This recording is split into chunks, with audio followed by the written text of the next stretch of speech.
যখন কোনো বান্দা সূরা ফাতিহার একটা করে আয়াত বলে আলহামদুলিল্লাহি রাব্বিল আলামিন, সঙ্গে সঙ্গে আল্লাহ জবাব দিয়ে বলেন হামিদানি আবদি, বান্দা তুই আমার প্রশংসা করলি।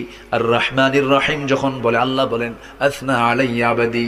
মালিক ইয়াউমিদ্দিন যখন বলে আল্লাহ বলেন মাজ্জাদানি আবদি। এরপরে যখন বলে ইয়াকা না'বুদু ওয়া ইয়াকা নাস্তাঈন পর্যন্ত যখন বলে আল্লাহ বলেন বান্দারে তুই আমার কাছে কি চাস, প্রাণ খুলে চারে বান্দা। ইহদিনাস সিরাতাল মুস্তাকিম থেকে শুরু করে নিয়া ওয়ালাদ-দাল্লিন পর্যন্ত যখন বান্দা বলে তখন আল্লাহ বলেন বান্দা নামাজের মধ্যে এমন প্রেমের খেলা খেললি বান্দা, তুই যা চাইলি সব আমি আল্লাহ কবুল করলাম। ওই বান্দা যখন রুকুতে যায় আল্লাহ তখন অস্থির হন।